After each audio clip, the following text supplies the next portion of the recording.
Hello everyone, எல்லோரும் எப்படி இருக்கீங்க? ஸோ கோயம்புத்தூருக்கு ஃபைனலி வந்தாச்சு. ஸோ முன்னாடி நாள் வந்தாச்சு. நைட்டு வந்து வீட்டில் குக் பண்ணல, வெளியில் தான் வந்து நாங்கள் சாப்பிட்டோம்.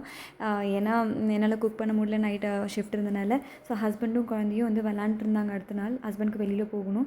ஸோ அதுக்குள்ளே நான் வந்து அவங்க விளாட்ற கேப்பில் இந்த மாதிரி சில அரேஞ்ச்மெண்ட்ஸ்லாம் பண்ணிடலான்னு சொல்லிட்டு அம்மா இந்த ஸ்டாண்ட் வாங்கியிருந்தாங்க. ஸோ இந்த மஞ்சத்தூள், மிளகாத்தூள், மல்லிப்பொடி, கடுகு, மஞ்சள் எல்லாமே அது வந்து ரொம்ப ஃப்ரீக்வெண்ட்டாக யூஸ் பண்ணுறதுனால பின்னாடியிலேருந்து எடுக்கிறதுக்கு ரொம்ப டிஃபிகல்ட்டாக இருக்குன்னு இந்த ஸ்டாண்டை வந்து நான் பக்கத்துலேயே வச்சுக்கிட்டேன்.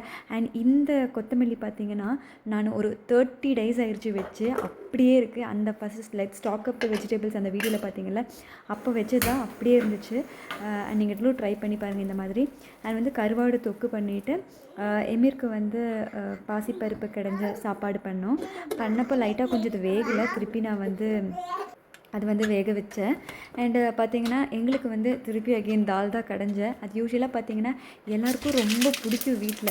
அதனால் நான் வந்து அந்த தால் வந்து ஒரு comforting easy to do food மாதிரி நான் இதை எடுத்தேன். அண்ட் கருவாடு பார்த்திங்கன்னா இன்றைக்கி தான் நான் வந்து இந்த வீட்டுக்கு வந்தது வந்து ஃபர்ஸ்ட் டைம் நான் செய்கிறேன். அது சூப்பரான ஒரு ரெசிபி ஆயிடுச்சு. ஏன்னா கருவாடு ப்ளஸ் வந்து இந்த தால் வந்து ஒரு இது குட் காம்போ. நீங்களும் வந்து கண்டிப்பாக ட்ரை பண்ணி பாருங்கள். அந்த கேப்பில் பார்த்திங்கன்னா அவங்க அப்பாவும் வந்து கிளம்பிட்டார். அண்ட் எமீர் வந்து இந்த மாதிரி அரிசி டப்பா இங்கே தான் வைப்போம். ஸோ அதுக்கடியில் தான் எப்போவுமே மேக்ஸிமம் குடியிருப்பார். ரொம்ப யூஸ்வலாக அவன் வந்து கொஞ்சம் க்ராங்கி ஆயிடுவான். எப்போவுமே அவன் வந்து நான் கிச்சனுக்கு போய் நின்னாலே அவன் என் காலை சுற்ற தொடங்கிடுவான். அண்ட் வந்து ரைஸும் நான் வந்து வச்சு விட்டேன்.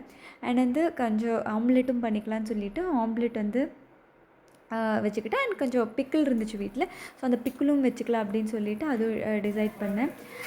யூஸ்வலாக பார்த்திங்கன்னா ரொம்ப சமைக்க ரொம்ப பிடிக்கும். ஆனால் வெரைட்டிஸாக சமைக்கணும். பட் எல்லா இன்க்ரீடியன்ஸும் வீட்டில் இருக்கணும். ஸோ இருந்த இன்க்ரீடியன்ஸ் வச்சு நான் பண்ணேன். சாப்பிட்டதுக்கப்புறமா எப்போவுமே ஜூஸ் இல்லாட்டி ஏதாவது ஃப்ரூட்ஸ் சாப்பிடுவோம். ஸோ ரம்புட்டான் என்னோடய தம்பி வந்து எமீருக்கு ஊட்டியிலேருந்து நான் வரும்போது வாங்கி கொடுத்துருந்தா.